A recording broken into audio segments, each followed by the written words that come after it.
Hello, everybody. It is Tuesday, February 25th. A little after 7 p.m. Pacific time, we just finished the South Carolina Democratic debates, which we are going to discuss in great detail, ladies and gentlemen. Welcome to the show.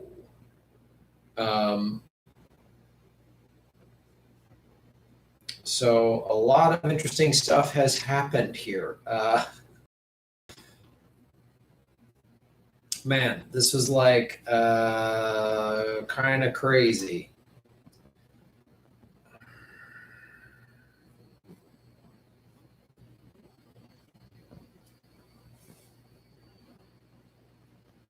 I want to I'm just getting some screen caps. Sorry. Oh, I'm allergic to all the bullshit on that stage. That's what happened. Oh, this feels like it's too loud. Is that a little bit better? There we go. I don't want it too loud. Let me know if the volume is good for everybody. Let me know, everybody. Let me know.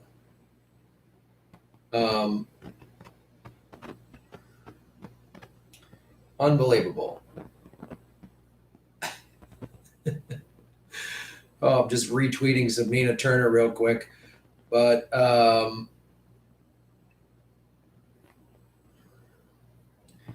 so I want to talk about several things here.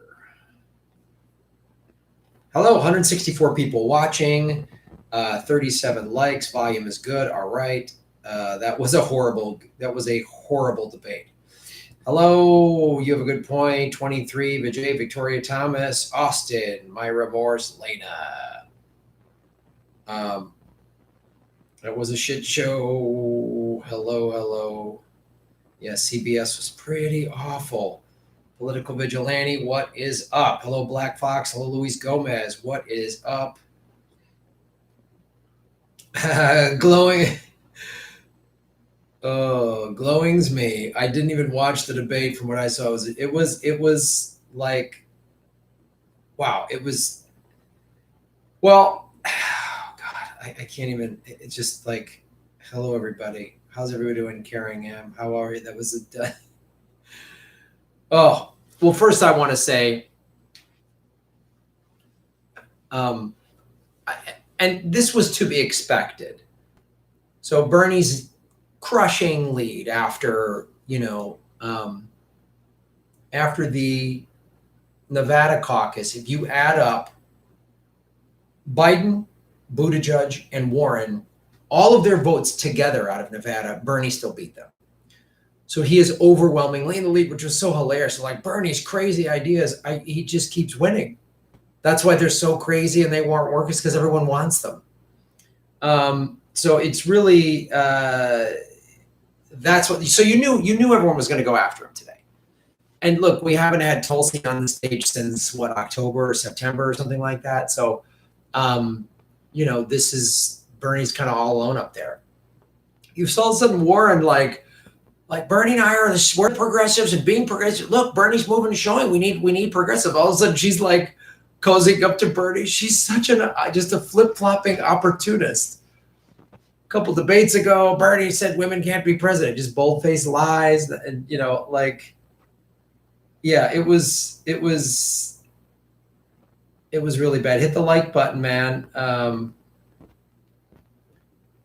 Yeah, tomorrow's clips will all have Bloomberg being shown favorable. So he's been paying volunteers and paying staff members. That's clearly what is happening.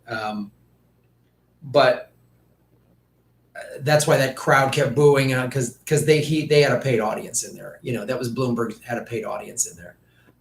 Because anytime Bloomberg said anything, they were just like, woo, and so and they were coached, and it's so obvious.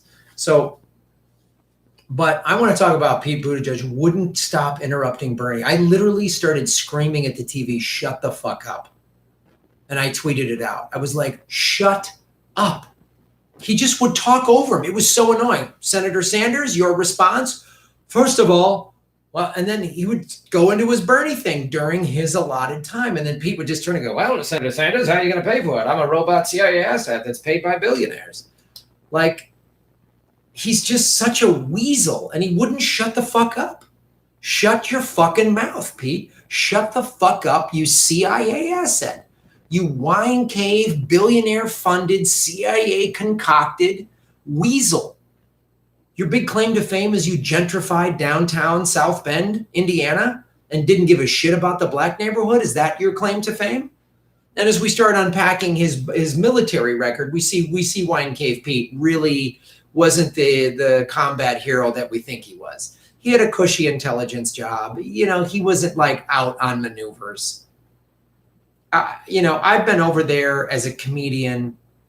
I'll never know what combat is like, but I've seen infantry. I've seen combat units, and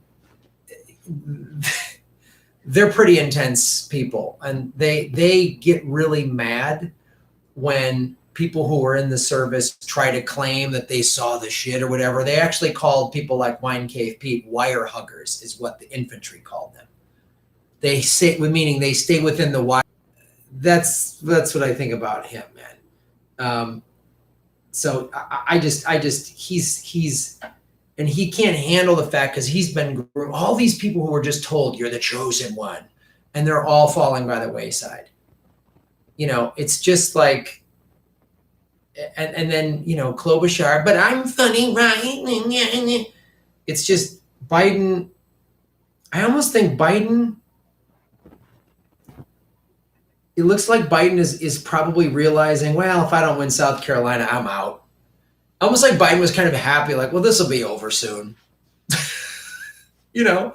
And the CBS, that one woman on CBS was just kissing Biden's ass left and right. Like, the beginning of the debate, the CBS moderators had no control over it at all. The CBS moderators had no control over their own debate. Everyone's yelling and interrupting each other, and they didn't go, wait a minute, hold on. He's talking, you're next, wait, hold on. They didn't do that, just let everybody talk. They just let everybody talk. Like, it's crazy, man. Yeah, when they started, of course, they start Russiagating, and that is the thing that is such a bummer about Bernie. There's so many things I like. They asked him about the Brady bill, and he said, I got it wrong. I voted on a lot of things, and not all of them were right. And I love it when Bernie just owns things like that. I was wrong about voting for Afghanistan. I was wrong. He just says it. There's no backpedaling thing to attack. But when he pushes the Russia thing, it's like, oh, man. We talked about it on the Jimmy Dore show this weekend in San Jose and Sacramento. Everybody on the left that jumped on the Russia thing 3-4 years ago, it's being weaponized against Bernie, and now he's playing. I don't know why he's playing along. I mean, he says things.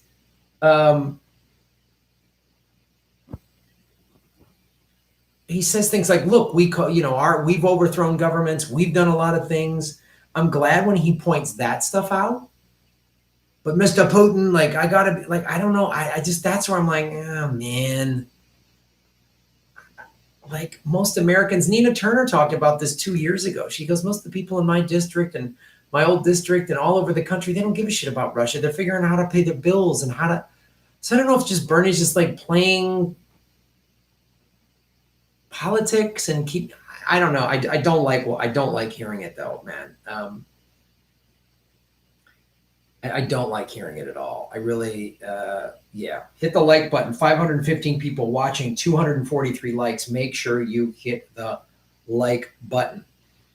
But let's talk more about Mayor Pete. So, hello, everybody. You are watching the Political Vigilante, and we just saw Mayor Pete say a bunch of crazy stuff. He keeps trying to paint, it's so funny. He's like, Bernie's crazy. They're all trying to say Bernie's unelectable, right? Even though he's winning overwhelming. Bernie has more individual donors than any politician in the history, right? He doesn't take money from 40-some billionaires like Pete has. Warren has taken money from 6 billionaires, Klobuchar 21 billionaires, Biden 44 billionaires, Steyer and Bloomberg are billionaires.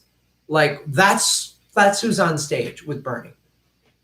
And one of the things Mayor Pete, Wine Cave Pete, hashtag CIA Pete said was, stuck in these old policies from the 60s. Here's what Nina Turner had to say. Hey, Pete Buttigieg, the revolutionary politics of the 60s brought us the civil rights history movement. Check your history. Also, gay rights. You know, in the 50s and in the 60s in many states, being gay was illegal. They could arrest you for being gay. Did you know that, Pete? They could arrest you for being gay. You love talking about you're gay, openly gay. You have a husband. You love touting that. The revolutionary, the people in the 60s like Bernie Sanders, you know, who got arrested in the 60s, that they helped actually you have rights. Did you know that? So when Bernie Sanders was doing stuff like this, the civil rights movement didn't just help end segregation for Black people. It helped everybody's rights. He's been talking about gay rights for 4 decades as a politician. This is him in the 60s. This is the revolutionary in the 60s. So when you were this age in 2000, you actually wrote a paper when you were in high school talking about how you respected his socialism, his democratic, an open democratic socialist. You respected it. And now you're saying we don't need that old stuff from the old. No, this is what we need more of. This is what we need more of. This attitude. Not flip-floppy centrism and everything else. This is what we need more of. You know what we don't need? We don't need more of this, right? We don't need more of this.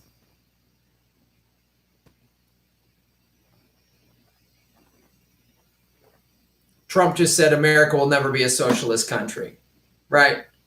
I love pointing this out because this isn't just, we're about to see Senator Warren stand up. Because if Pete, there she is right there. Warren just stood up right there.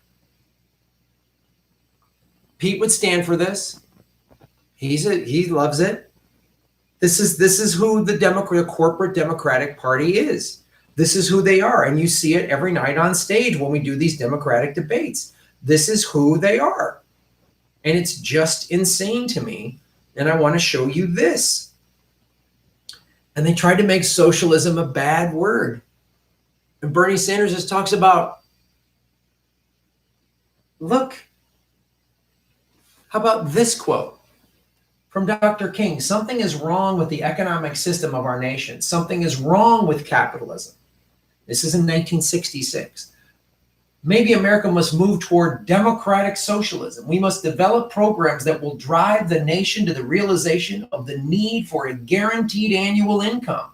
1966. This is another, I talk about this a lot.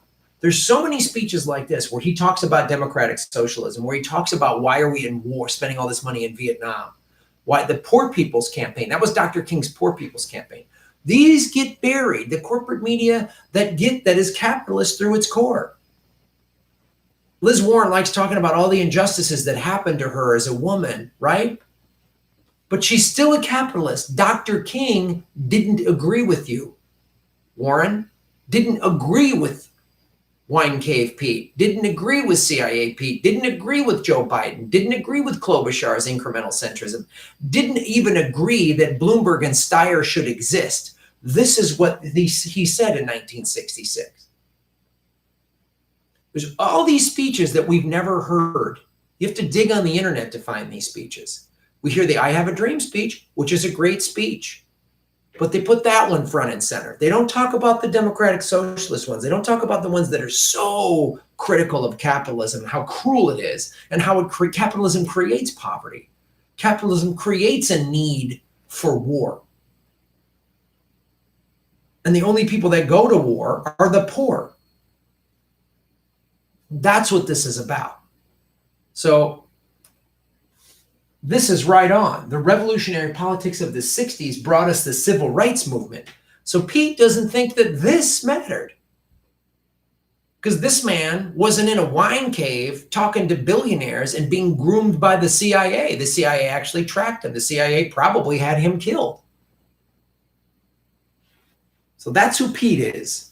That's who Wine Cave Pete is. Sellout. He's losing this election. Let me ask you this question. You remember this 4 years ago? Any of the primaries in my adult life? I don't remember this many candidates still in the race after 3 primaries have already happened. 3 states, 2 caucuses and a voting primary. Bernie won all of the generals. He won Iowa. They, the shadow app that Pete Buttigieg's campaign funded, we showed you that. The FEC showed that Pete Buttigieg, this is a matter of public record. This isn't like tinfoil hat conspiracy shit. I love Sam Tripoli. But this is just, look, this isn't crazy conspiracy theory. The FEC pointed it out. They gave money to Shadow. Shadow was run by a woman that was an open Buttigieg supporter. That's how corrupt, even with all that corruption, Bernie won the general in Iowa. Even with the fake coin tosser where the guy's shaking the quarter around in his hand, waiting till he finds the right side. And you're going to tell me Russia is hacking our elections? The DNC is hacking our elections. The CIA are hacking our elections. The CIA had this man monitored because he wanted to unify people with this anti-capitalist message. And they're afraid because Bernie's democratic socialism is resonating all over the country. And they know it. And they're trying to sell the undecided Democratic voters. That's what this debate was for. You got to read the language, what the mess that, because when everyone other than Bernie talks, including the moderators, that's how you can tell what the message is. They're trying to show Bernie as unelectable against Trump. Sure, he can win in a couple hippie states like Nevada, but they tried to put the gun thing around his neck. It's like, I wish Bernie would have brought up the 94 crime bill. We'll get to that later. But this is why Pete Buttigieg is full of it, and he wouldn't shut up. Thanks for watching, folks. Like, share, and subscribe. Get these videos out there. Let's go to some super chats.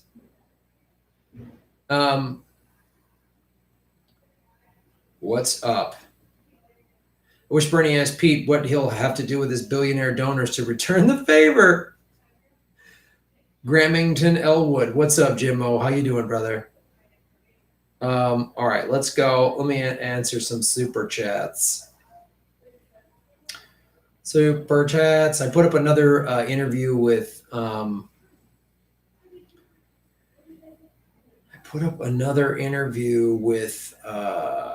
Taylor Hudak, who was in London. They're 8 hours ahead of us, so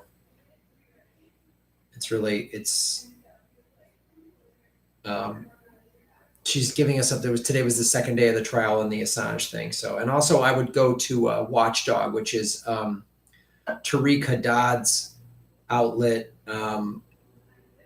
Tarek was the OPCW whistleblower who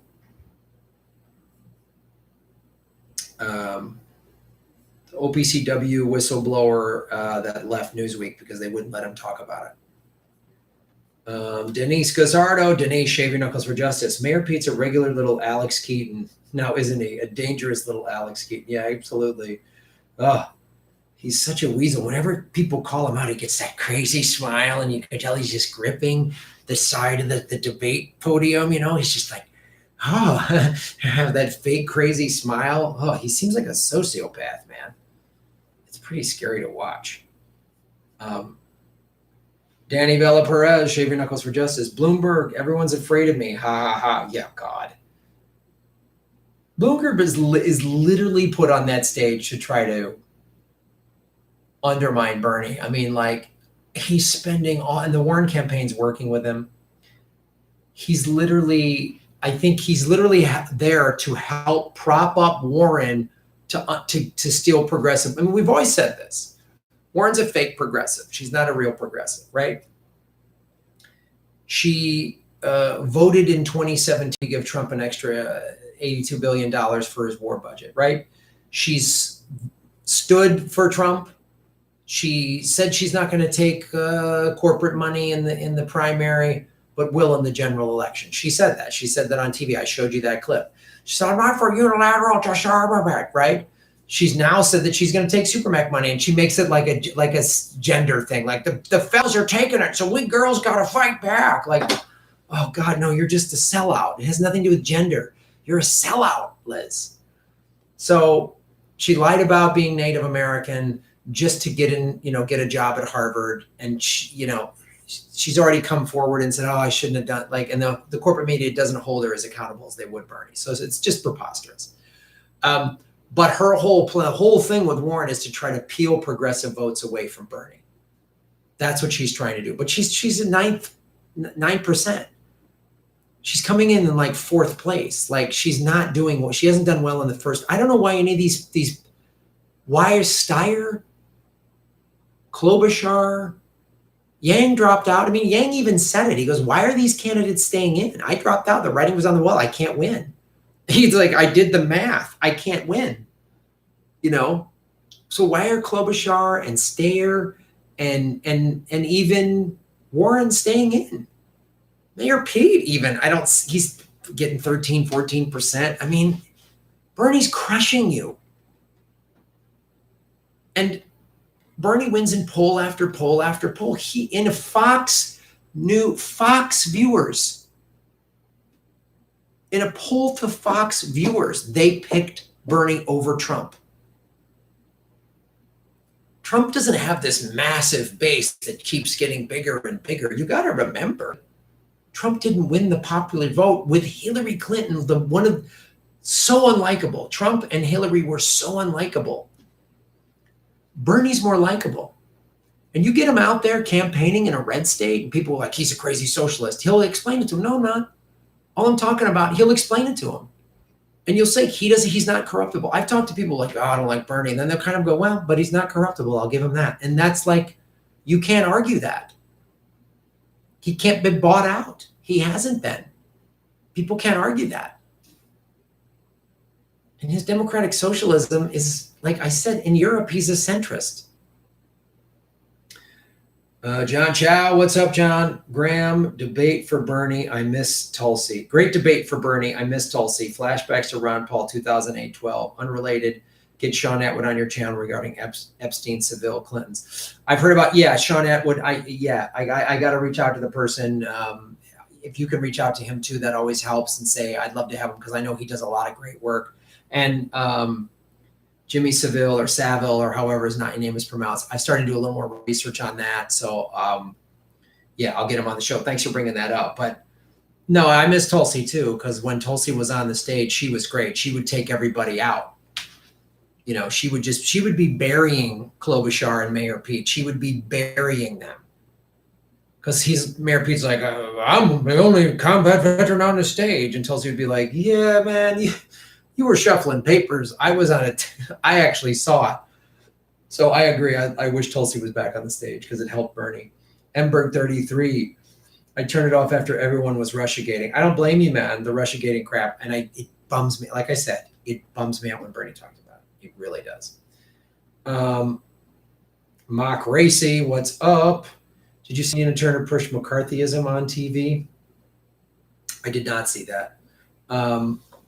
Josh Nada, what's up, Josh? Cheers, good to meet you in San Jose. Yeah, let me talk about that real quick. It was so fun meeting everybody after the shows. And, we had 2 sold-out shows in Sacramento and a sold-out show in San Jose. And it's always great meeting you in person. There's a lot of great Jimmy Dore fans that know who I am, but haven't yet come over to subscribe to the channel. So please do me a favor. Whenever you're on Jimmy's live chat, just say subscribe to Graham L with the Political Vigilante. That just helps, because some of the Jimmy Dore, I know many of you are Jimmy Dore fans, and I love it. I just need, if all of his subscribers came and subscribed to this show, then we could just, all of us, Jimmy, me, Ron, everybody could just be out covering more stuff. So it helps the whole movement. So it was great meeting you. Thanks for coming to the show. Rob Placone and I are going to be doing Progressive Comedy Tour in San Francisco this Saturday, the 29th, at Neck of the Woods in San Francisco. Tickets are at grahamelwood.com. March 12th, we're in Orlando, Florida. 13th, Tampa. 14th, Miami. Go to grahamelwood.com. Kelly M. Bernie 2020. What's up, Kelly M.? Shave your knuckles for justice. I wish someone would have brought up Bloomberg's 4 phone numbers in Epstein's black book. Yeah, I know.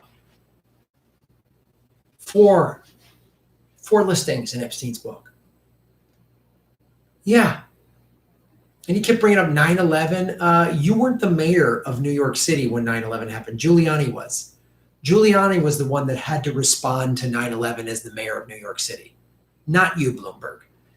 Make any criticisms you want to make about Giuliani, but how he handled 9/11, there's a lot of credit to be given to the guy. And it wasn't you, Bloomberg, so don't take credit for 9/11. Unbelievable. Nay. You're making Gotham great again, Nay. Bernie scolded the paid trolls. Really? We're gonna boo literacy programs? It was so great. It was so great. I think America's waking up to how they're stacking it against Bernie. I refer to that. Let me see where that is. I want to find that video I found of that woman on MSNBC. Maybe I don't have it right now, but there's a woman who's a MSNBC viewer who, anyway, she said she's a big loyal MSNBC follower, and MSNBC's interviewing her. She said, I think there's a lot of great candidates in the field, but the reason I voted for Bernie is because you MSNBC people keep smearing him. Yeah. And I think people are starting to see like Bernie keeps winning. He's winning overwhelmingly. They're going after him. And I think it's turning some of the like neoliberal, any blue will do folks to like, yeah, I think Bernie actually can win. And that's the thing. If any other candidate was winning like this, they would be talking upside down and backwards about how this person can beat Trump. This person can beat Trump. They are head and shoulders above everybody else. And everybody else would be dropping out because the party would say it's time for you to drop out. We need to get behind this person to beat Trump. But the party won't do that for Bernie. I've said it. Jimmy Dore's said it. Many other people have said it. The Democratic Party would rather lose to Trump than let progressives take over the party. Warren tonight even alluded. She said it. She goes, the progressives are these policies. People, the Democratic Party needs to wake up to this. That's why she started kind of cozying up to Bernie again.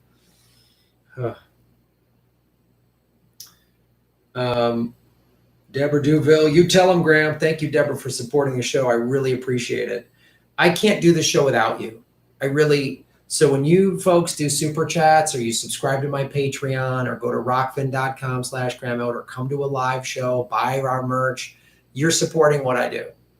And without you, without this fan base, without these followers, without you all showing up here, I wouldn't be able to do this. There's 824 people watching, which is awesome.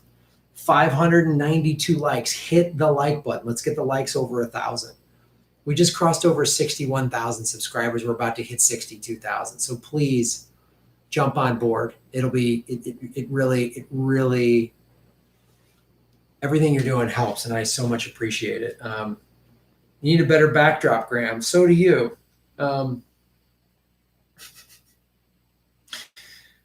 Yeah. When I release clips of this, so it's more shot on my camera. I know, it's like a better backdrop. I know. Ricky Williams, what's up, Ricky? Shave your knuckles for justice. Amy has an education plan. Screw your wants, needs, and dreams, younger generations. I'll subsidize you to learn a low-paying job and wait on me in retirement. Yeah, she sounds like she's going to start crying. And then she's just like, like, oh, God, it's just like dumpster fire debate. Yeah, everyone yelling at once was annoying. And then Biden's like, I'm a gentleman. And that woman from CBS, oh, thank you, Mr. Vice President. Like, oh, God.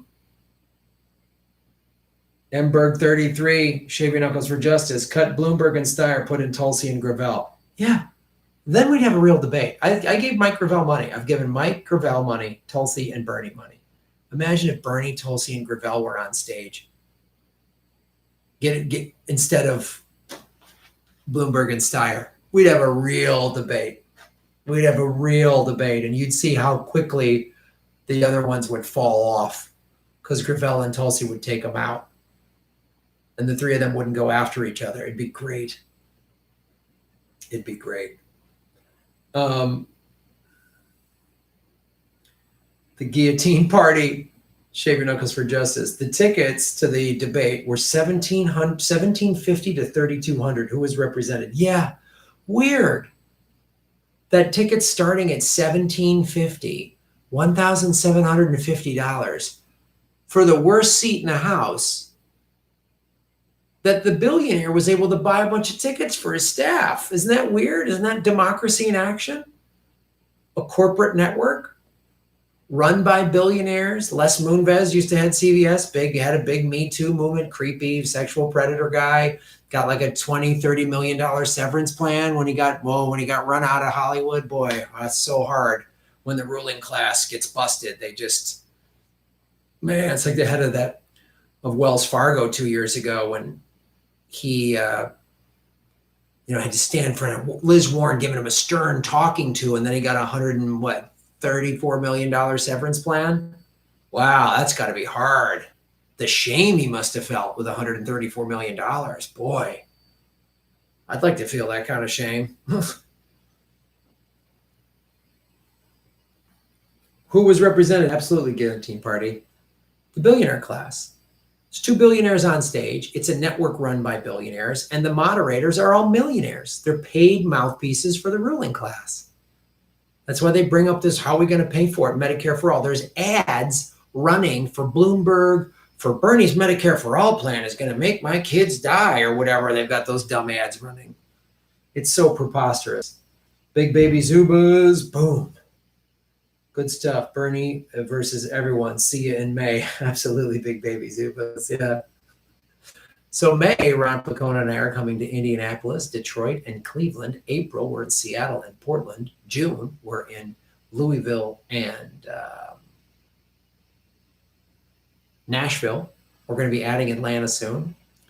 July, we're in Chicago and Milwaukee right ahead of the debates, and then we will be in Milwaukee for the whole week of the debates. We'll be going live every night. It's going to be awesome.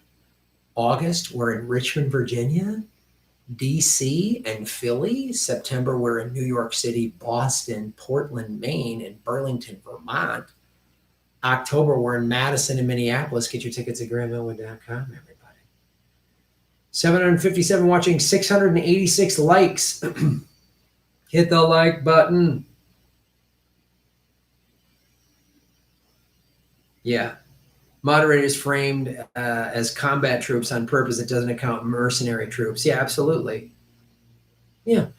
Private contractors, doesn't account for any of that crap. Yes, we are going to Cleveland.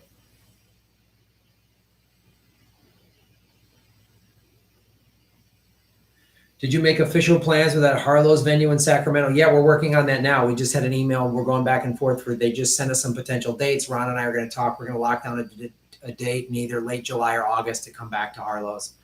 So yeah, we had such a great time in Sacramento. They have a cool, the big room downstairs that Jimmy did was like a 250 seat room. They have a 120 seat room upstairs. Ron and I are going to get that booked. So we're working with the owners on when Ron and I are to come back. So we will be doing the Progressive Comedy Tour in Sacramento this summer. Guarantee it. We're just going to lock down a date. And we'll be in San Francisco this Saturday. Check it out. Where are we at? Andrew Dwyer. What's up, Andrew? Thanks for supporting the show. Shave your knuckles for justice. Teens for Pete site parody. Great for laughs. Yeah. It's funny. Young people don't even vote for the millennial candidate. Which just shows you, like, Bernie attracts everybody from every walk of life. Every age group, every ethnicity, every gender, everything. Because his plans help the most people. Medicare for all helps the most people. And when they talk about it like socialism, he's going to kick you off your health care. Here's how Medicare works. Here's how it works. Currently, if you have Medicare, you go to whatever doctor you want to, you get the treatment.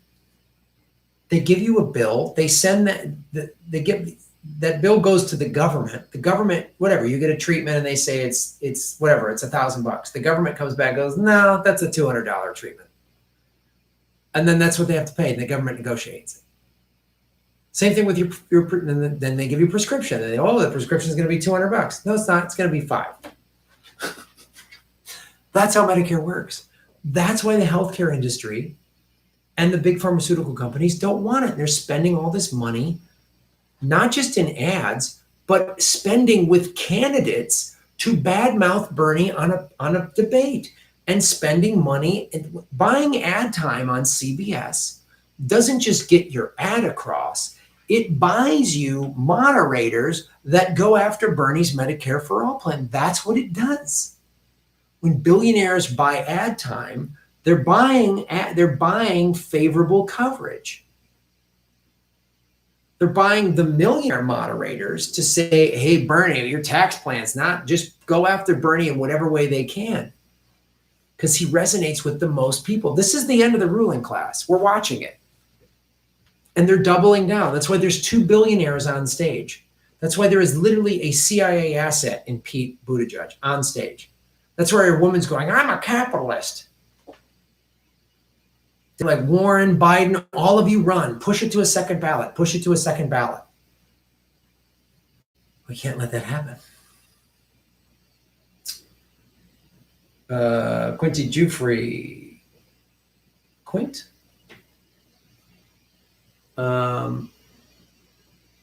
Quint Jufrey, Weinstein and Iger news. Yeah, Harvey Weinstein guilty. I don't think they've done sentencing yet, but he's guilty. But I want to show you this. I want to show you this. I think I sent it. I'm going to put it on the big screen.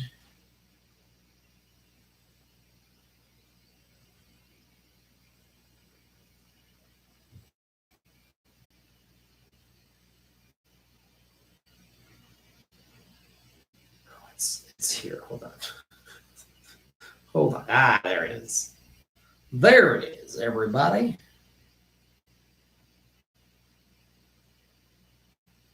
Here we go. Let's talk about Harvey Weinstein real quick.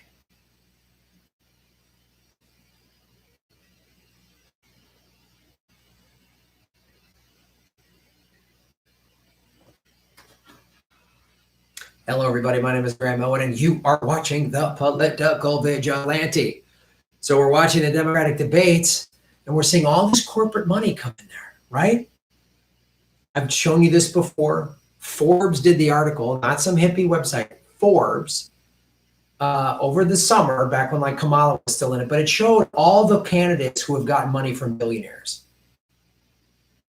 Pete has gotten like 40 billionaires to donate. Biden has gotten 44 billionaires.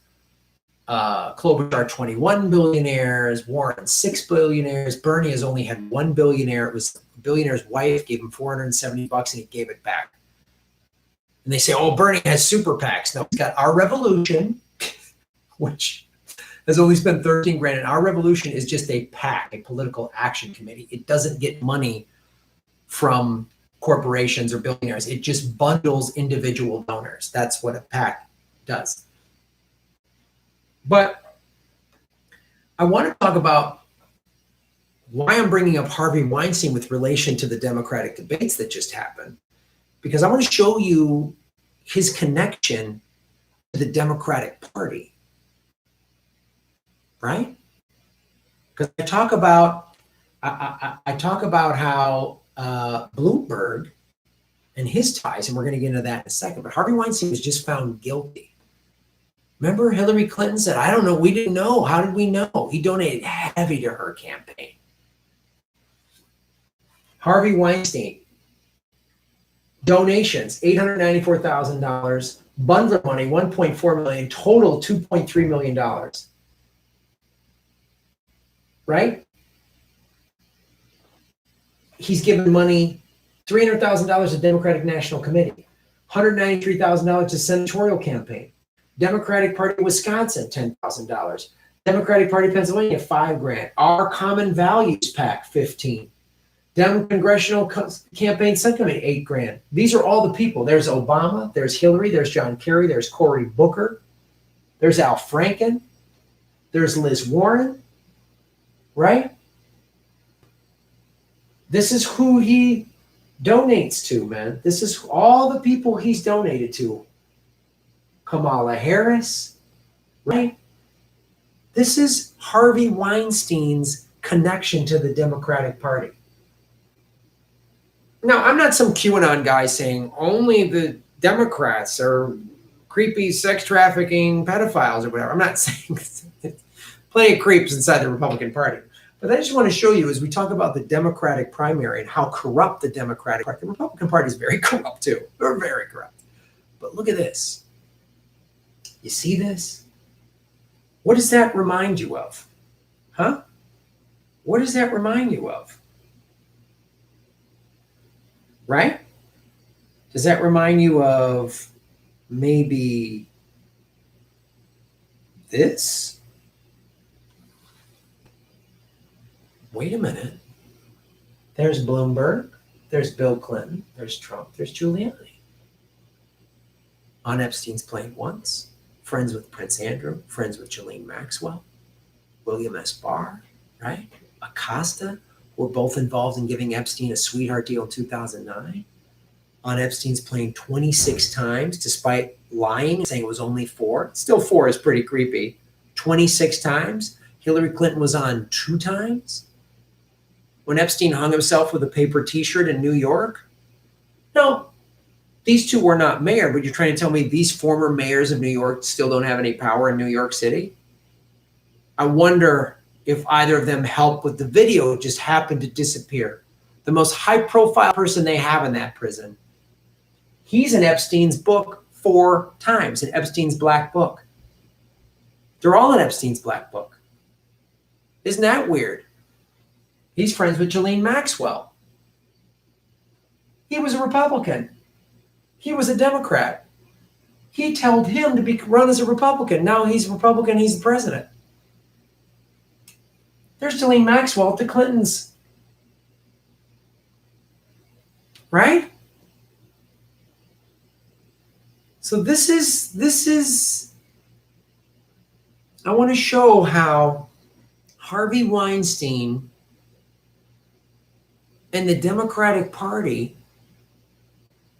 are intertwined, and how Harvey Weinstein was just partial. He was just partial to the Democratic Party. But I want to show how that's connected, but it also shows how Epstein's connected to both political parties and the pedophile ruling class. The pedophile, sex trafficking, billionaire ruling class. Every time I go into more videos, I find out there's another billionaire, another ruling class creep that was involved in raping and selling children, trafficking them. Because you think, like, how could people be getting away with this in plain sight? It's very easy when you control everything. I can put kids on a plane. That plane can take off from a hidden airport, land somewhere. I can do all this stuff. I can cover all this stuff up. So I just want to show everybody that. I just want to show everybody who's in charge. And he was a Republican. He won as mayor of New York as a Republican. Ghislaine Maxwell, Bloomberg. Virginia Roberts said in sworn deposition, and another woman did too, 2 women actually, she raped and trafficked them. Was at Hillary's wedding 2 years after she settled out of court. See how it's all tied? Oh, wait a minute. There's Trump and Ghislaine Maxwell. Huh. See how they're all tied? There. Wait a minute. Golfing buddies, both friends with Ghislaine Maxwell. When Bloomberg is like, we're going to fight Mr. Trump, you're friends with him. You're friends with him. You've hung out with him. This is the ruling class. This is the ruling class. See what they do? Both of these guys, friends with Prince Andrew. There's Prince Andrew with a child. Virginia Roberts was a child. She had been trafficked out of Mar-a-Lago. There's Ghislaine Maxwell, who paid who settled with her out of court. She said Prince Andrew raped her, Ghislaine Maxwell and Epstein raped her.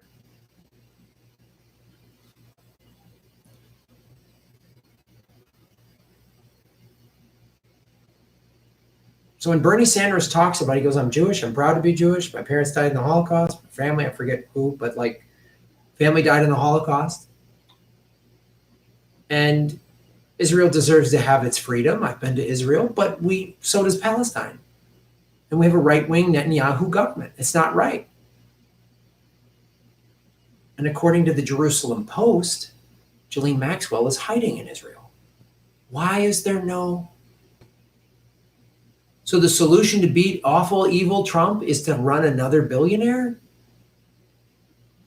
Trump's current FBI cannot get any cooperation.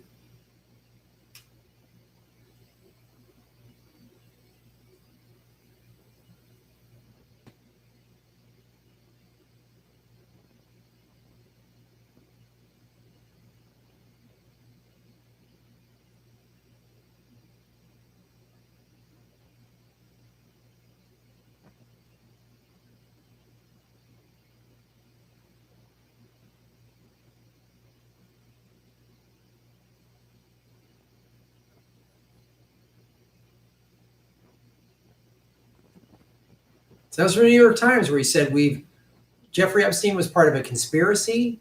There was co-conspirators. And we want to come question Prince Andrew. And Prince Andrew has provided zero cooperation. Who's friends with Trump.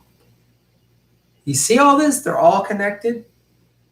I just want to show you how this is how the ruling class is all connected. They're all connected. And there's Harvey Weinstein connected. See this? Notice how Bernie Sanders' name is nowhere around any of this. There's Liz Warren. So thanks for watching the show, everybody. Like and subscribe. Boom. That's right, everybody. We've got 703 watching, 809 likes. Hit the like button, everybody. Grow the squad. Bernie needs more help in the House and Senate. Absolutely. Elizabeth Warren. Yeah, she's right. She was in the Harvey Weinstein thing.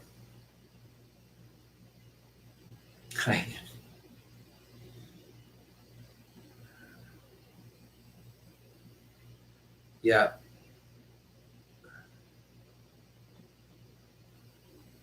Yeah, I know the audio thing. It's when I go live, you're just gonna miss the audio. But I did that because I'm gonna release it as a separate clip.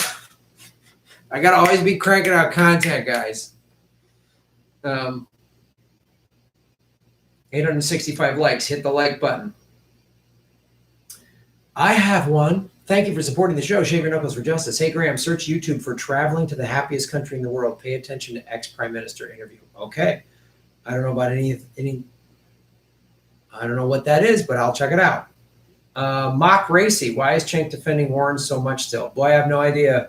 I don't watch TYT that much after they got rid of aggressive progressives. And when Jimmy left aggressive progressives, I thought, Ron thought, even Malcolm Fleischer thought we'd all be on it. We'd continue aggressive progressives. They got rid of it. So I don't know. Cenk was at our show and we appreciated having him there. And he came on stage and I appreciate that, but I talked to him briefly and I appreciate him coming to our show, but I can't answer any of those questions. I don't know the inner workings of TYT. I haven't been on it since I did aggressive progressives, back whenever that was when Jimmy stepped down. So, Kate, what's up, Kate? Shave your knuckles for justice.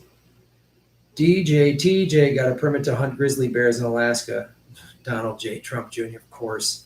Pieces of shit. Wow, you're so tough killing a bear with a gun. So tough. Ray Aguilar, thank you, Ray. Cool. Sean Coleman, thanks for all the hard work. And Sean, thank you. Check out Sean's artwork. He's a very good political cartoonist. Rick Gangi, what's up, Rick? Shave your knuckles for justice. Chuckin' Nux for justice. Met AOC yesterday. I didn't get any socialist cooties. It was amazing. Oh, watch out. You'll be like, oh, I have a socialist cold or whatever. Maria Perez. Hello, Maria. You're making Gotham great again, everybody. That's what political vigilantes do. I say you're all political vigilantes. I'm a huge Batman fan.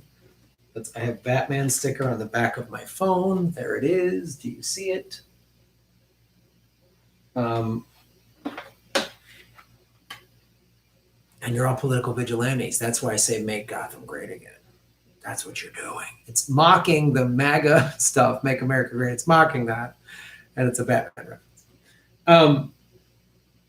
Maria Perez Warren is a corporate attorney who fought women. Yeah, absolutely. It just shows, it's like, it's so funny. People on the left like to say, boy, they're, right-wing conservative voters vote against their own interest. Yeah, they do. They do. And the ruling class uses the Second Amendment and the Bible and family values to get them to do it. They vote for people like Donald Trump and, all these politicians that screw them over and screw workers' rights and take their, benefits away. And the neoliberals do the same thing. I'm voting for Warren because I'm a proud feminist. She fought against women. She lied about her ethnicity to get ahead. She appropriated a culture to do that. It's just like, I said this too, like Hillary Clinton.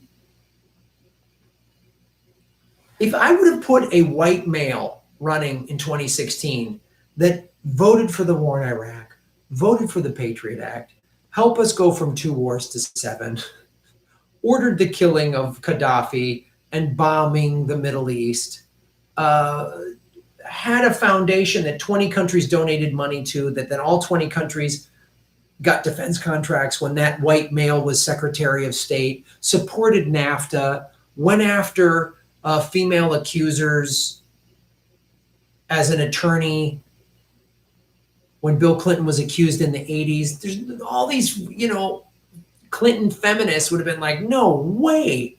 But it's a woman. She's girl power woman. I'm with her. It's unreal. Like they use identity politics to get people on the left to vote against their own interests. It's unbelievable. I've said, if you think Hillary is your feminist hero, it's like a foodie really looking up to Jeffrey Dahmer. And jokes like that will be at a progressive comedy tour show. Go to grandmawood.com. Bad Motherfucker 82, what's up? Making Gotham great again. They're all combine delegates against Bernie at the convention. Now we've been saying this, and you're really seeing how they're trying to do it. But the great thing is it's slowly filling. I'm cautiously optimistic. We'll see how Bernie does in South Carolina. If he can win South Carolina, some people are going to start really dropping out. I don't know. Biden might take it, but even if it's close and Bernie comes in a close second and everyone else is trailing way behind, we're going to see some people drop out. Hopefully. Get out. So, Kate, what's up? You and Ron able to see Chuck Merritt's in Chicago? No, not yet. Not yet.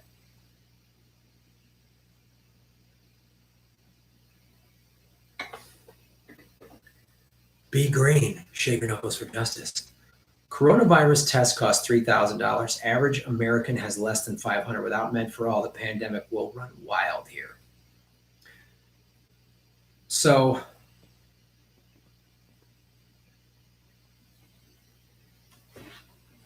I want to talk about the coronavirus. So it is right now, coronavirus test costs $3,000. Right. Another reason we need Medicare for All. Most people don't have $500 to pay for this, as was just said in the super chat.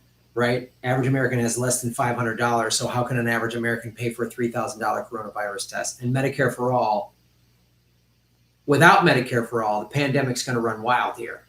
As was stated in the Democratic debate, Trump got rid of his pandemic specialist. Scientists have been saying for 20 to 30 years that it's not a matter of if, it's a matter of when a pandemic is coming. I think coronavirus is becoming to be more serious. But there's a report saying Californians are starting to self-quarantine. Here's my concern. I have a legitimate concern that all of this coronavirus hysteria will happen. There'll be a crazy outbreak or they will use it. They'll hype it up and quarantine people on Super Tuesday.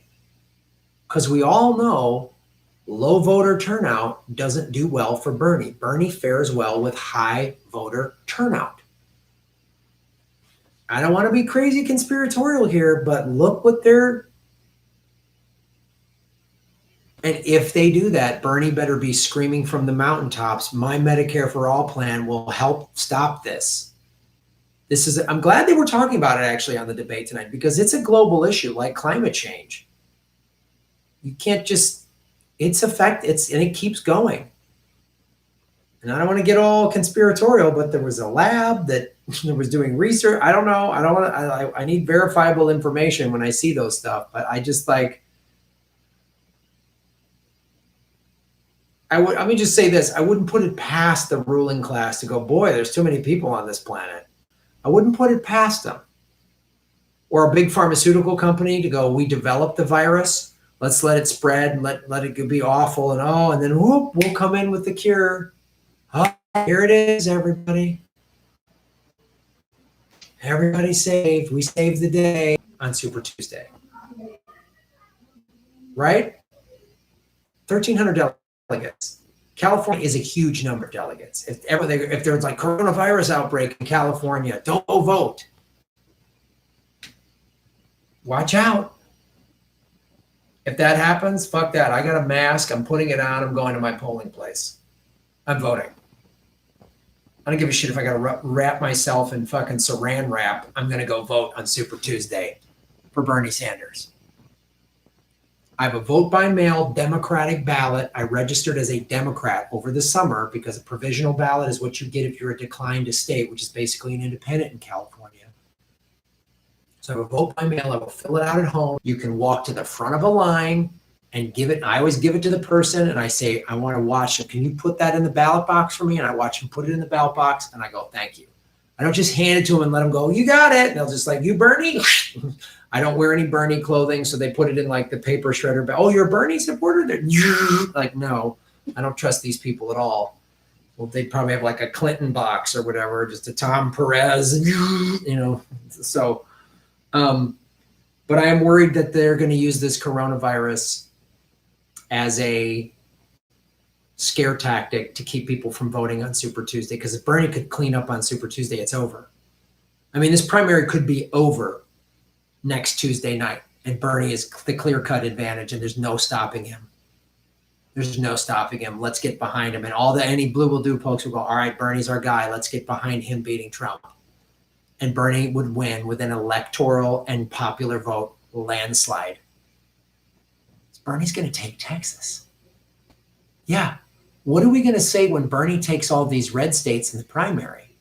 That's Trump country. Is it? I know it's the Democratic primary, but Bernie took West Virginia and the superdelegates gave it to Hillary. And so in the general, people in West Virginia and other states like it that voted for Bernie in the primary voted for Trump because they said, we didn't forget NAFTA. So as we talk about coronavirus, Bernie's Medicare for All plan is even more important because Trump is an idiot. He doesn't have a pandemic specialist. And I'm sorry, your MAGA hat and your gun ain't going to stop a goddamn pandemic. It's not going to stop climate change. It ain't going to stop it. So this is another reason we need Medicare for all. It will help everybody. It'll help people in the reddest of red states. People that don't vote for Bernie, if he becomes president, he will still help them. He's not going to be like Trump that's like, screw California, they didn't help me. Bernie's going to help everybody. He will. If Bernie becomes president, he'll go to Mississippi. He'll go to the reddest states where people got guns like Bernie's socialism is going to make Stalin attack me. He's going to come, no, I'm not. No, I'm not. Here's Medicare for all. Your kids get to go to free public college. It's okay. I'm going to put you to work for a Green New Deal. He's going to unify everybody. Be careful of this, though. They know this, and they got to stop them at every turn. And they will do whatever they can. Thanks for watching the show. Boom! Like, subscribe, share the videos. All right, everybody. Let's see where we're at. 941 likes. Let's get the likes up to 1,000. Come on, 1,000 likes, 1,000 likes. Diplomatic immunity.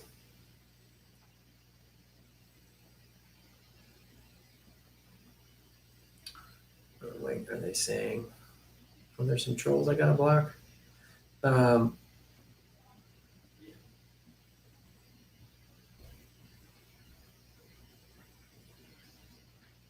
MAGA hats are infused with antibiotics. Oh, good point. Bernie Tulsi 2020 or Bernie Nina 2020 with Tulsi as Secretary of State. Yeah, I'm down with that. I'm down with Nina as a VP. She'd go kick ass. She would kick ass. Right? Aloha, hi, what's up? Jai Gabbard, what's up, dude? How you doing? How's the campaign going, man? I'm pretty sure that's... I think we met in Hawaii, my friend. All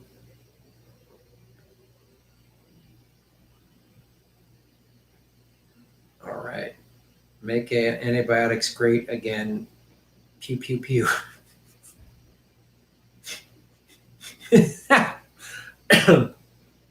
I met Tulsi's family when we were in Hawaii doing the Jimmy Dore show. Really nice, really cool family. Really cool. It was great meeting them. I'd love to meet Tulsi as well. Yeah, Nina Turner would bitch slap Pence like the bitch. Oh, I've said this. Bernie Tulsi would be fantastic. Bernie Nina and Tulsi as Secretary of State. I would love that combo. Because that's the thing, we talked about this before, but Bernie has to have a real progressive as his VP and a real progressive Secretary of State and all on down the line. Has to. We got to get a progressive as the Speaker of the House. We got to protect him like 10 rows deep. And also not just protect him, but have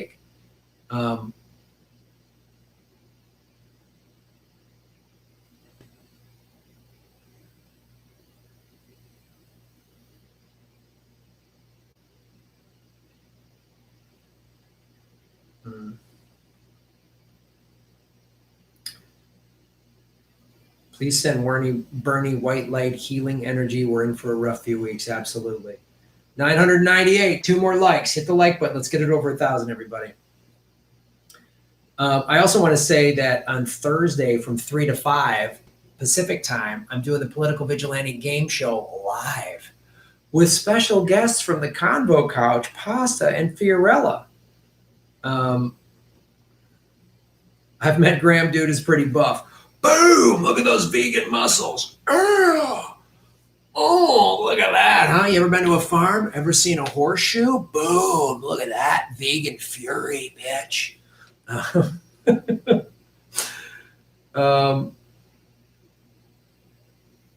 course I'm going to read your super chats. Don't worry. I haven't gotten to them yet. Just settle down. God. Mberg33, shave your knuckles for justice. Just DM'd you about someone calling me a privileged white guy for liking Tulsi over Bernie. It enraged me.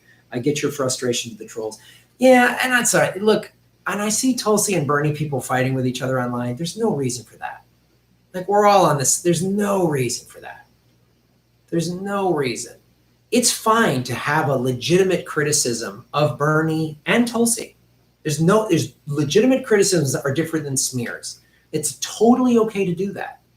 I was just critical at the top of this for Bernie pushing Russiagate stuff. It really bothers me that he does that. I don't like it. It doesn't mean I'm selling Bernie out, right?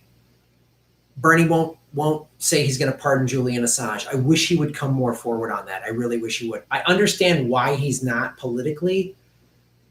It bums me out a little bit. I like that Tulsi is for Julian Assange. I like that her anti-interventionist stance.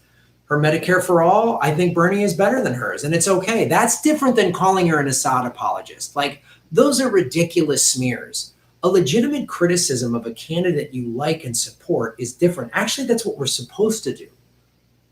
And I firmly believe Tulsi and Bernie and people like AOC actually care what their constituents think, what their supporters think, what their donors think, because their donors are not billionaires in a CIA-funded wine cave.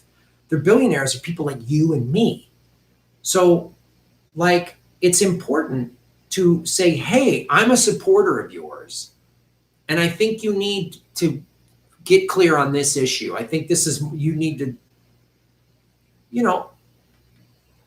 Tulsi's a vet. I got a lot of respect for her being a vet. Sometimes she says stuff that sounds a little hawkish to me that makes me go, wait a minute, are you going to keep this global war on terror going? That's a legitimate question to ask her. And I've met her brothers. I'm not slamming or smearing her family name or anything. That's a legitimate, if you want to be president, I want to know that question. If I was running for president, you should ask me that question. You should ask me what I'm going to do about Julian Assange if I was running for president. You should ask me what I'm going to do about private prisons and criminal justice reform. You should ask, because one person can't know everything and be on the right side of every issue that we want, right? So it's up to us to hold them accountable. So it's ridiculous for Tulsi and Bernie supporters to fight with each other. It is really ridiculous. They're friends. She had his back in 2016. She still has his back. She's defending him against crazy Hillary. They had a meeting a year ago. This is my belief in that meeting. I have no evidence to support it. It's just my belief. They met and said, right before they both announced, and Bernie said, Tulsi, you go hard. Get everybody in America to know who you were, because everyone didn't know who she was. In our world, we did. But the regular Americans didn't really know who she was till she started clocking in those debates. She started taking out Kamala. Oof, that was so beautiful. It's I think they're working together. That's just what I think. Plebe, shave your knuckles for justice. Looking forward to seeing you guys in May, Detroit, and in July, Milwaukee. Taking high-speed ferry across Lake Michigan for the Milwaukee show. Can't wait. Yeah, man, it's going to be cool. Thank you for coming to the shows. Guys, go to grahamelwood.com for all the tour dates. We're in San Francisco this Saturday, the 29th. March 12, 13, 14, Ron Placone and I are doing Progressive Comedy Tour in Orlando, Tampa, and Miami. In April, we are in Seattle and Portland. In May, we're in Indy, Detroit, and Cleveland. June, we're in Louisville and Nashville. July, we're in Chicago and Milwaukee. Go to grahamelwood.com for all your tour dates.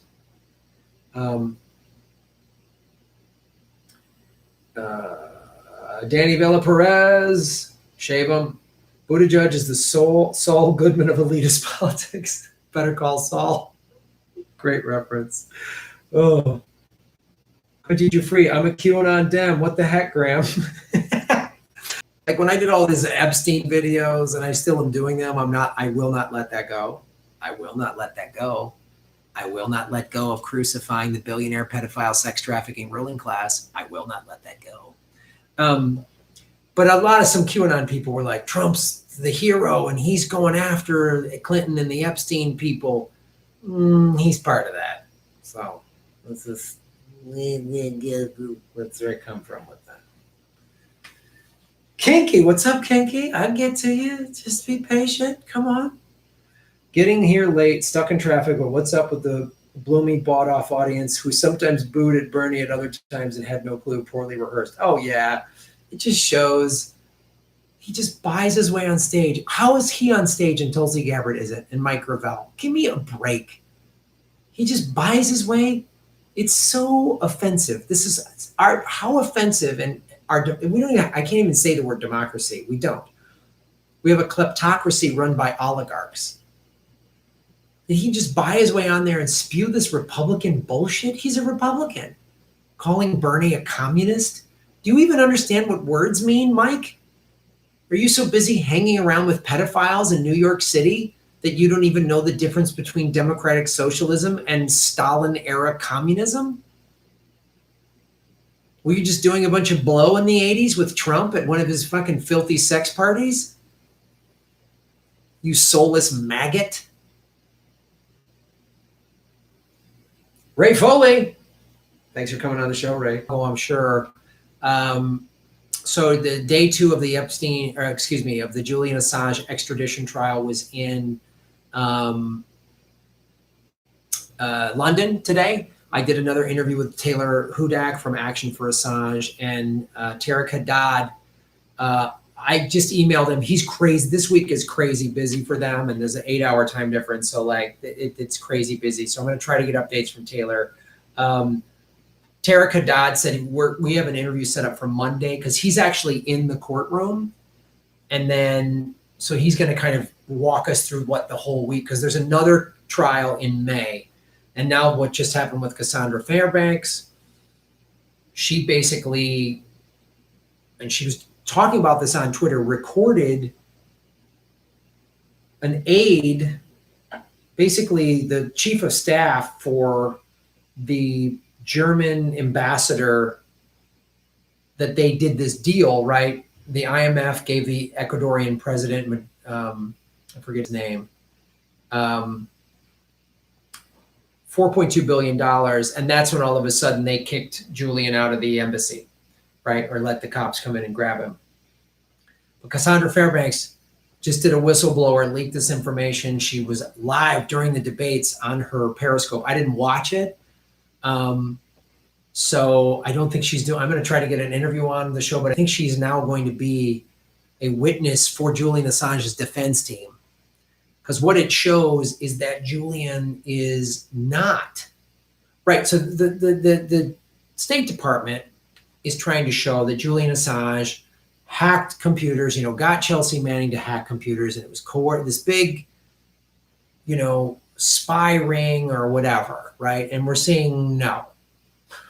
And we're seeing all this collusion to go after Julian, and Cassandra Fairbanks just blew the lid off of it, from what I understand. The article was in Politico, and she is playing this phone call with this guy that's on her Twitter feed. And a lot of people are like, oh, she's a MAGA supporter. Look, she was a big Bernie supporter that said, I'm not voting for Hillary Clinton, and she went for Trump. I don't agree with some of that. I don't agree with some of her political positions, but she's been a diehard Assange person. I talked with her on Unity for Jay live stream, and Susie Dawson took a ton of shit for having Cassandra Fairbanks on Unity for Jay.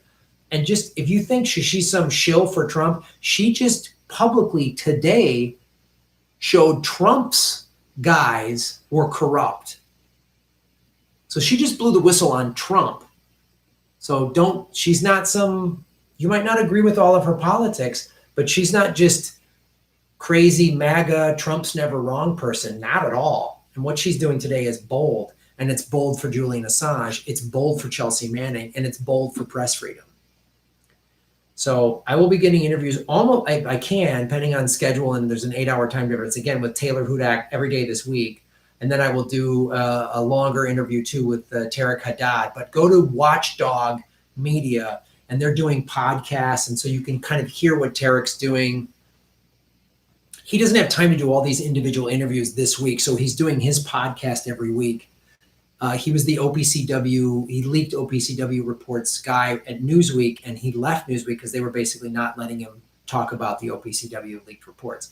So now he started his own thing, Watchdog, with Kip, Kip did a video saying that, with Jimmy Dore, saying that there's like intelligence people working within, I believe it said Tulsi's campaign or Bernie's campaign, So anyway, check out Watchdog for really even more up-to-date stuff on what's happening this week with the extradition hearing. So, Andrew Gardner, what's up? All these Beatles battle in their bottles with their patties and their patties on the poodle eating noodles. Good work, Graham. Thanks, Andrew, for quoting that. Sean Comets, boom. Shave your knuckles for justice, Sean. David, boom. I do music, mixing, and recording. Your allow exclusive mode sound editing might need to be checked or unchecked to help you with your audio output. Yeah, I'll look at that. I had Johnny from Convo Couch, who's a tech guy, come and look at my setup, and we tried to figure it out, and we were having a problem. I don't know, dude. I appreciate it. I'm going to try to get because I want to do Skype interviews live. Wouldn't that be cool? I appreciate it. Kinky. Shaving Knuckles for Justice. What dollar amount would it take for you to vote for Bloomberg? Well, if he gave me all of his billions of dollars, I would take 1.5 million of it and I would buy my house back, which is what the value of my condo by the beach would be worth. I paid $550,000 for it in 2003. A little bit of Bush, but mainly Obama let the banks steal my home from me. They stole my home. He let them steal my home. I voted for Obama twice. That's why fuck Joe Biden forever. They stole my fucking house. So that's what it would take for me to vote for Bloomberg. Billions of dollars, all of his money, and an admission of guilt of being friends with pedophiles and sex traffickers. I'd take 1.5 million and buy, I'd take whatever it would cost to get a comparable condo now. That condos would be worth 1.5-ish. I'd take another couple $1 million and I would set up a huge political vigilante studio. Maybe $10, $20 million, set up a political vigilante studio. Buy some tighter shirts. Buy a year's supply of vegan protein powder. And then the rest of it I would use to help people. I'd take, I don't know what he's worth, 6 billion. I'd take at least 1 billion of it and I would set up help for survivors of sex trafficking from Epstein specifically. And then I would just go, set up housing for the homeless in LA. And I'd set up a college fund and stuff like that. That's what I would do. And then I'd vote for Bloomberg. If he emptied his fucking bank account and wrote an admission thing and then punched himself in the face 500 times and committed seppuku with a katana. That's how you regain your honor in samurai culture. If you've dishonored yourself, as Mike Bloomberg has, he is a dishonor to New York City, to America, and to the human race. The only way to regain your honor in samurai culture is to commit seppuku. You kill yourself, basically, but you regain your honor. That's an honorable death. So that's how you regain your honor. So if Mike Bloomberg gave the money, wrote the apology, and then seppuku, then I'd vote for him. Hope that answered your question.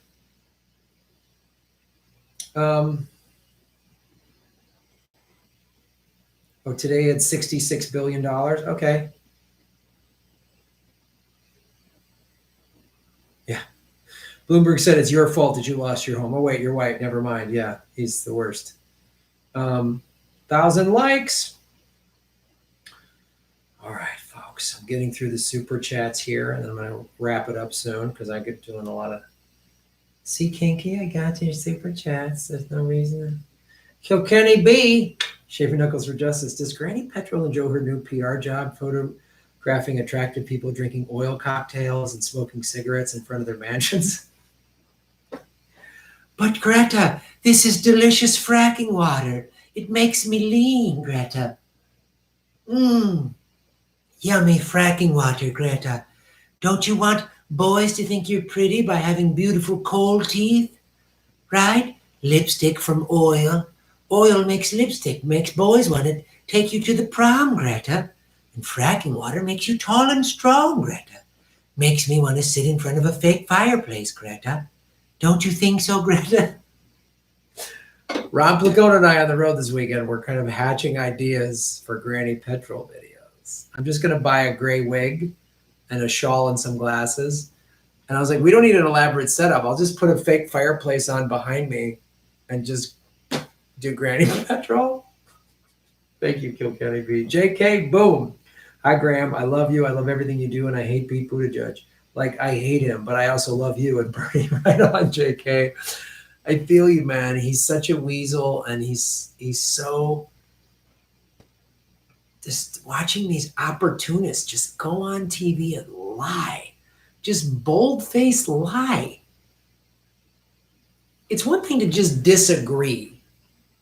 That's a different thing. I think we should do it this way. You think we should do it that way. Okay, I disagree, and here's why. But just bold-faced lie, and then just wouldn't shut up. Like, ugh. I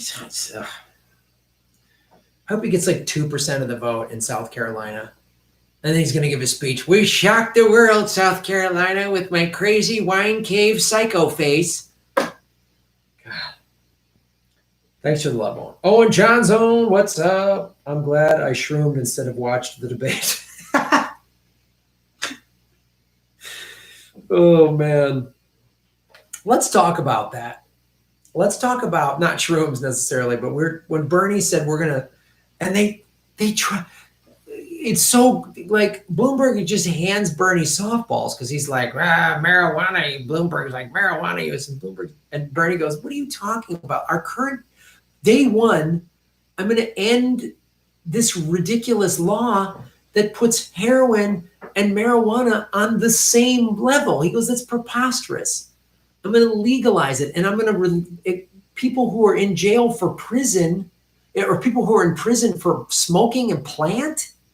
Really, smoking a plant puts you in prison. A plant. You know, tobacco's a plant. Did you know that? Tobacco's a plant.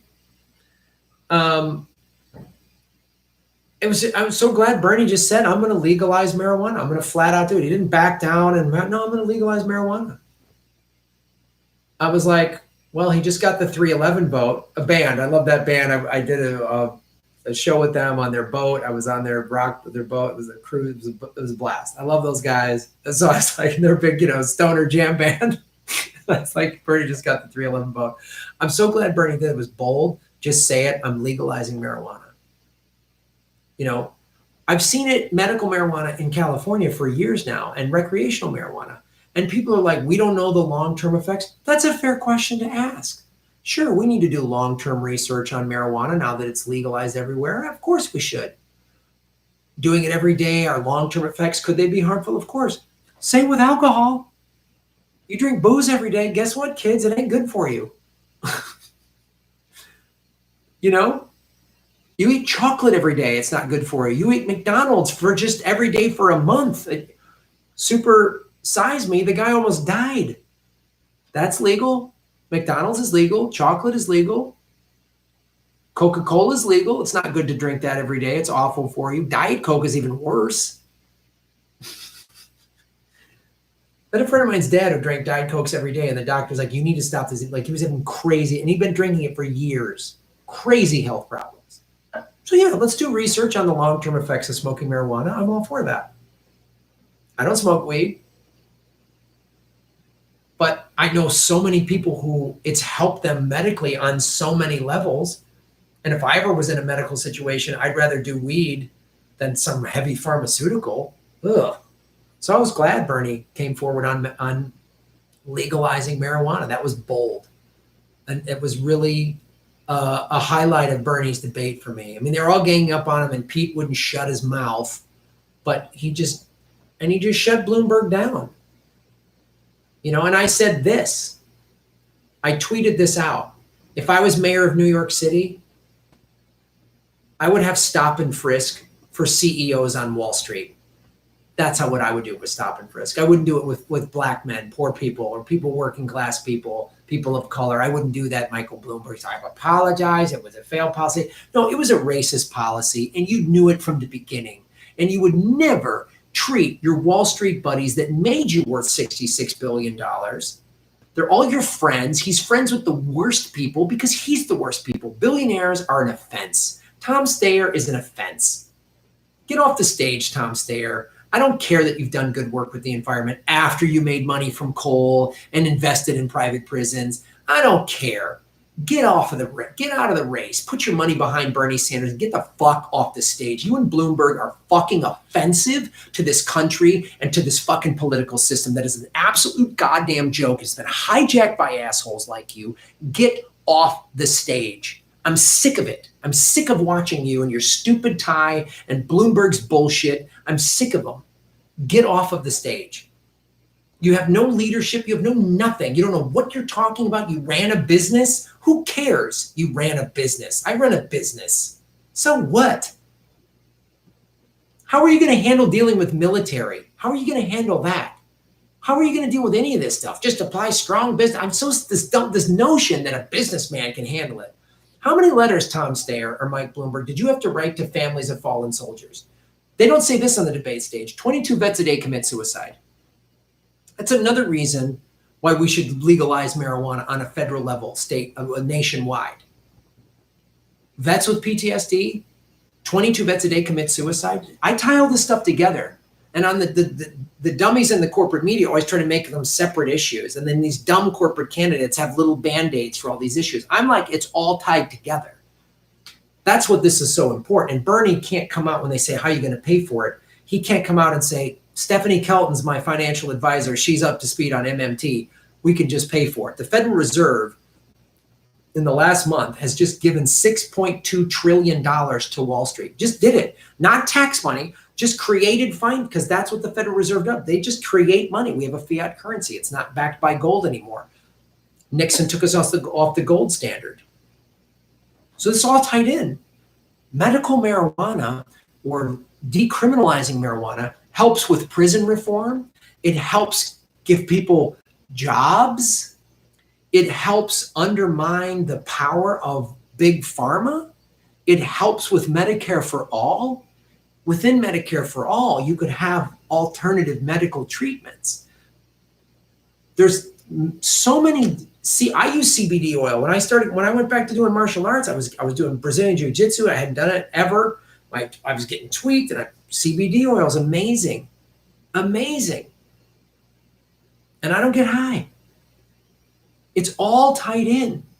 Bernie's Green New Deal fixes wealth inequities, fixes inequities based on color. Everybody gets a job. Everyone gets to go to college. Everyone has a piece of the American dream. We need that brain power to come up with the real solutions to end climate change, because if we don't, we're dead. Like Bernie Sanders is the last hope. So get out of the way, Bloomberg and Tom Steyer. Get the fuck out. Bloomberg, you're a fucking buddy. At the very least, you're buddies with pedophiles if you're not one yourself. So get the fuck off the stage and give up your $66 billion. You don't earn it. You don't deserve it. You're the worst person. Get off the stage. You're friends with Trump, who is also a billionaire pedophile. So fuck you, fuck Trump, fuck Bill Clinton, fuck Tom Steyer. Get the fuck off those stages. Give up your fucking money and live in a fucking studio apartment and sweep the streets for $10 an hour. That's what you should do. You're not worth being in society on anything more than that. Thanks for watching the show. That's a little ranty. Probably demonetized. Oh.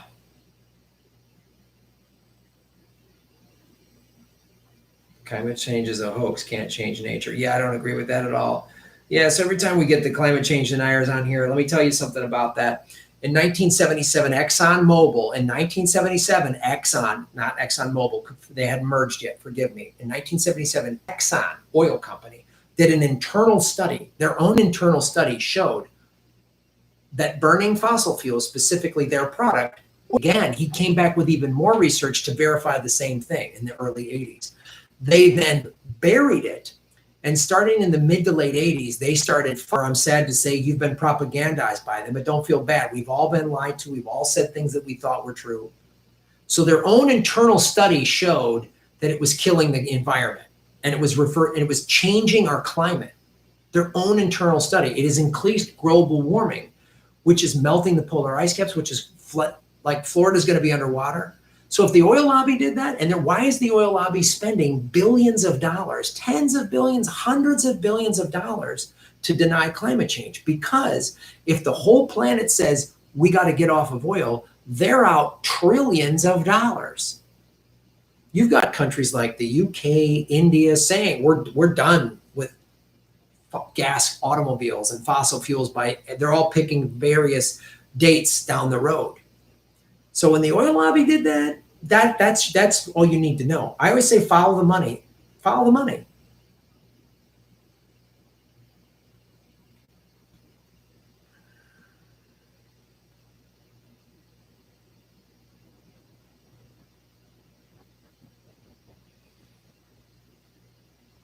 Shell did the same research and even made a film about risk of climate change in the 80s. Yep.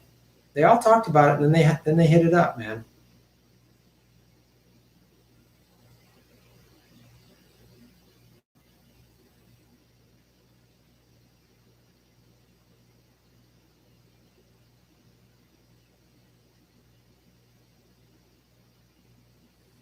They need to put Sneaky Pete to the right of Amy. Yeah, absolutely.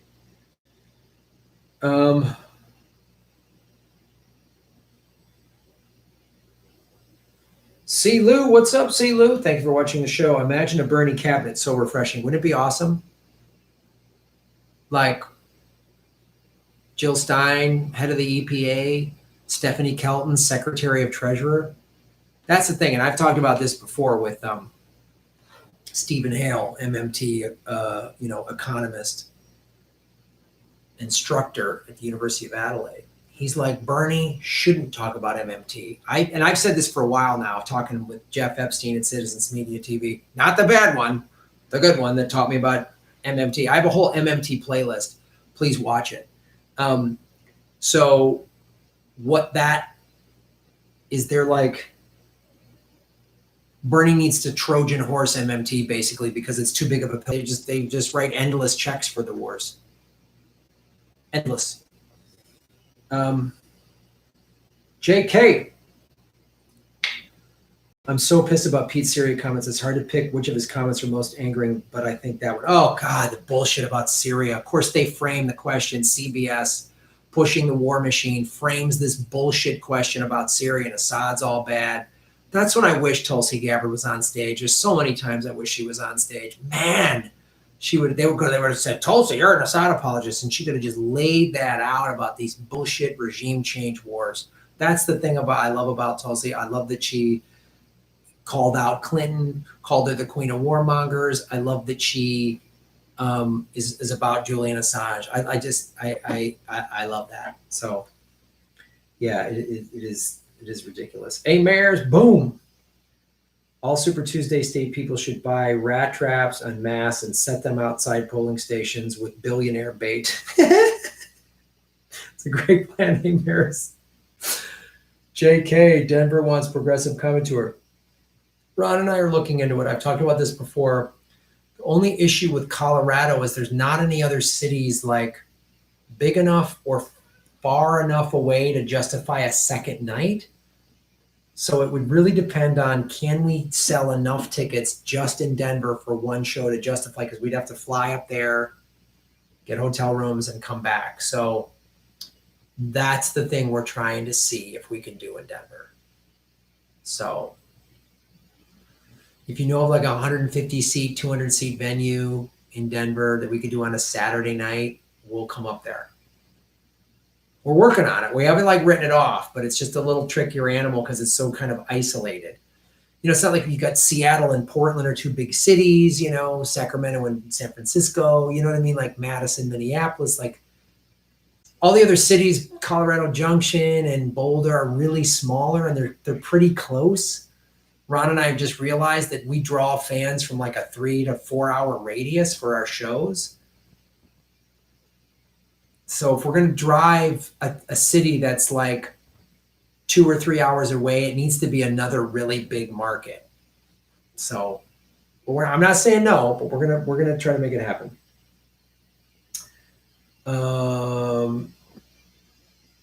Caves of Chaos 1, 2, 3, boom! Because of the Electoral College, I vote green. I don't blame you, man. I voted for Jill Stein in 2016. I'll vote green again if they cheat Bernie. That's a done deal. North American 8, pause. There was a debate tonight? I don't know.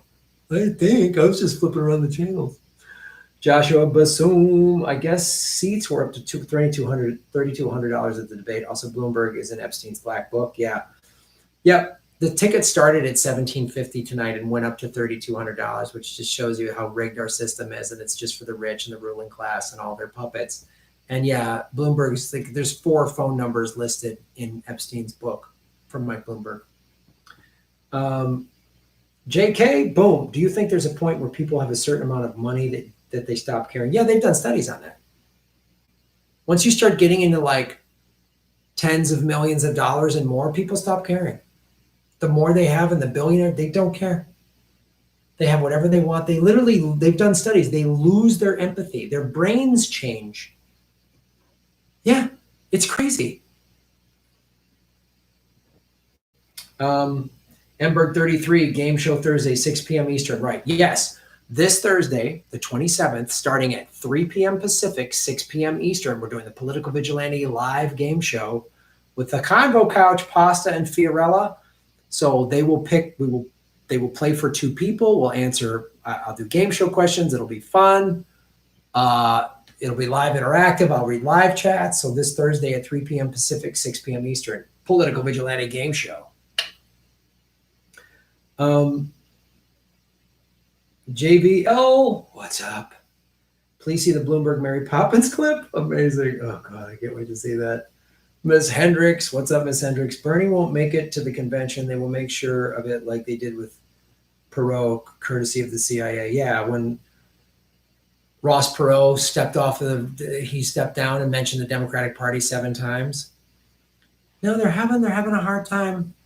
No, they're having a hard time.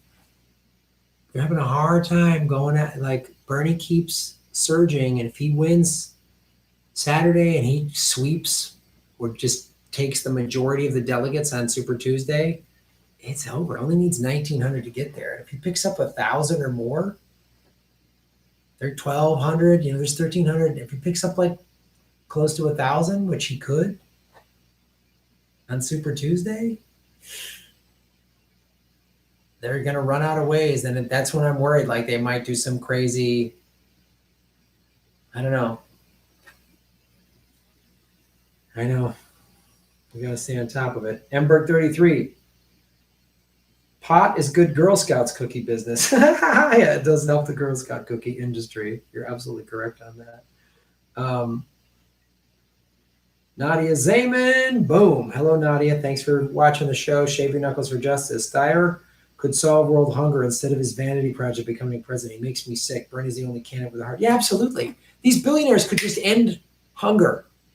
They could just end it. Bloomberg, $66 billion, like I said. I'd take a 20, 30 million of that, buy a house, set up a studio, give a bunch of people jobs doing all my political vigilante stuff, set up a scholarship fund, I'd go to the worst schools in Los Angeles, the worst school districts, solar panels, computer labs, update the music program, arts, sports, all of this, tutors. And I would give I'd say there's a college scholarship for every kid that graduates from this school. I'd go in the worst school district, the biggest fights and the gangs and everything. And you'd watch. Teen pregnancy would drop, gang violence would drop, grades would go up, everything, crime would go down, everything. I would do that with Bloomberg's money. If I had that money, I could just do that. Ugh, I hate those people. Joshua Bassoon, quite possibly Bloomberg bought positive audience response tonight. Seats for, yeah, of course he did.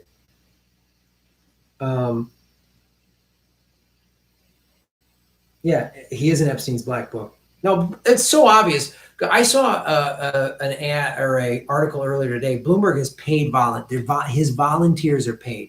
He paid that audience to cheer like that. He paid for that. $3,200 to get in there. He paid for it. You think Bernie supporters can pay for that? We're all scraping together $27 for this guy.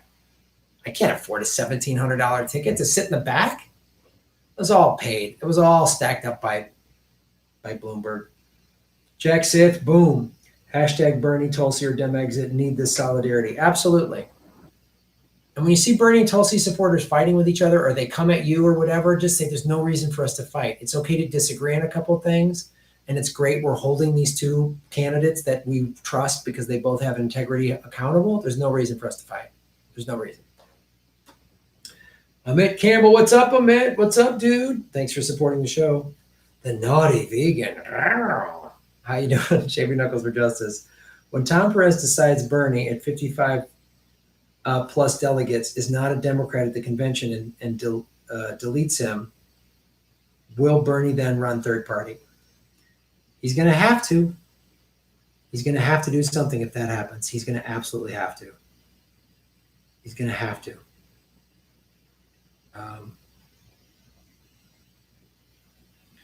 JK, boom. Let's all not forget something. Tulsi Gabbard took Kamala Harris out of the race. That's important. Very important. Very important. She took Kamala. It was great. She took out that guy. I forget all these idiots that started. That one guy that was like saying something dumb about Afghanistan, and she just turned and went, "What? What was that guy's? I forget that stiff's name. It was one of all those stiffs." She took that guy out. She took out a lot of people, man. She was great.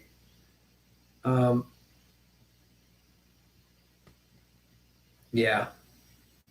First thing Bernie needs to do when he becomes leader is rearrange the DNC from top to bottom. Well, that's the thing. They know he'll do that. He'll just say, if he gets the nomination and then becomes the president, the Democratic Party's over as we know it. It'll stay the Democratic Party, but it'll become like Grandma's a DILF. I don't have kids, but thank you. I don't have any kids, but thank you.